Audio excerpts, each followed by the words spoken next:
حادثه دائري المنيب سواق النقل اللي دخل في 17 عربيه فرتكهم، وكان حاطط جبس مجبس رجله، كان مجبس رجله.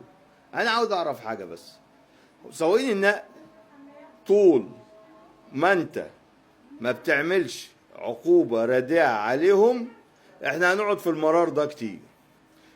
ارجع بالذاكره كده، سواق النقل بتاع حادثه المروطيه اللي كانت من كام شهر، اللي دخل في العربيات ووقع ميكروباص من فوق، وقع عربيه كانت محمله غنم واللي ودشمل الدنيا. وارجع بالذاكره كده، كان عند كارفور واللي احنا بنعمل هيصه بعد كل وزنبليطه بعد كل حادثه، وبترجع ريمه لعادتها القديمه. سواق النقل ده لو انت حاسبته صح ومسكته حبست اديته 2 3 سنين، عشان لو خالف السرعه، مش لو موت بني ادمين. ده لو خالف السرعه يا معلم واديته 2 2 كله هيمشي زي الالف. طبعا هيخشوا بتوع النقل يقول له بقول لك ايه يا عم الشبح، الناس اللي ماتوا بسببكم في مصر اكتر من اللي ماتوا في غزه من اسرائيل. اكتر من اللي ماتوا في غزه في اسرائيل. انا لو جبت لك كشف كده بالناس اللي ماتت بسبب سواقين النقل، انت هتقول لي انت يا باشا احنا الاصول، يعني لو كنا دخلنا حرب كان يبقى ارحم لنا. لكن انت بتموت ناس ملهاش ذنب، داخل في 17 عربيه وساق عربيه نقل وهو مجبس رجله، ودب دب دب دب، موت موت موت، يتم يتم يتم يا حبيبي. وفي الاخر قتل خطأ، ياخد له سنه، ياخد له 6 اشهر، والحمد لله سلام عليكم. مفيش حد بيعمل كده غير عندنا، مفيش حد بيبهدل الدنيا غير عندنا. ذنبهم ايه الناس دي تموت؟ ذنبها الناس دي العيال تتيتم؟ ذنبها ايه الستات تترمل؟ قول لي بالله اصل بص، انت طول ما انت بعيد عن المصيبه مش حاسس بيها.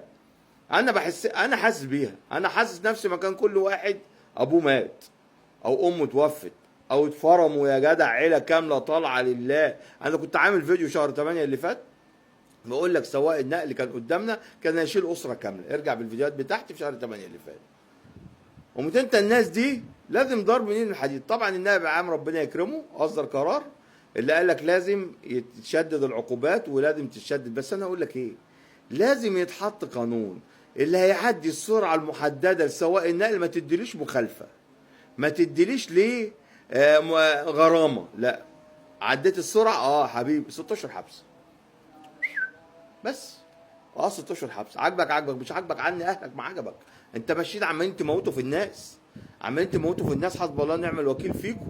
الناس عماله تموت، انت تبقى واقف. يعني حادثه المروطيه دي ولا حادثه المروطيه، الراجل واقفين على الكوبري، وده جاي من ورا يا معلم بقى ايه، جاي طياره دب دب دب كنس. الفيديوهات موجوده بتاعت الحادثه بتاعت المروطيه. انت عاوز ايه؟ احنا عندنا سواقين نقل الا من رحم ربه، ودول تعدهم على الصوابع. انا لو وقفت دلوقتي تحاليل على الدائري هحبس لك 80% من سواقين النقل، هحبسهم. واحلى حاجه يطلع يقول لك احنا غلابه، احنا مالناش ذنب، احنا مش لاقيين مكان نمشي فيه. يعمل لك ايه تاني؟ 17 عربيه يا مفتري. هو انت بتلعب بابجي؟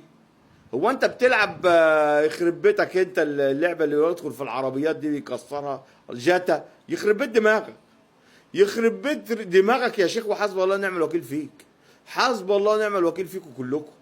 في السواقين ما بتراعيش ربنا. انا هضرب بقى المربوط هيخاف السايب. احبس لي شويه حلوين 6 اشهر وسنه، وخد الرخصه ما يسوقش مدى الحياه، او وقف له الرخصه بتاعه 3 سنين، ولو اتمسك خلال ال3 سنين بيسوق اديهولي 15 سنه حبس. من امن العقاب اساء الادب، من امن العقاب اساء الادب. بقول لك اللي ماتوا في حوادث النقل اكتر من اللي ماتوا في حرب غزه من شهر 10 اللي فات. لو جبتهم لك بالورقه والقلم كده، خش اللي بيموت عندنا في حوادث الطرق يوميا من السواقين. احنا لو دخلنا حرب ارحم، بشتري مني. احنا لو دخلنا حرب ارحم. على الاقل اللي ميت ده هيكون ميت بفايده، هيكون ميت رايح يدافع عن وطنه. لكن انت بتموت وانت قاعد مستني الاشاره تفتح. حسب الله ونعم الوكيل فيكم، حسب الله ونعم كل سواق مفتري كل سواق ما بيرعاش ربنا. هو الشبح اللي المشوار ياخد ساعتين هو ياخد ساعه، ده الشبح، ده سواق النقل الشبح. لكن العربيه الراجل مصممها له تمشي 60 في 70، لا ده انا كنت واخد 140.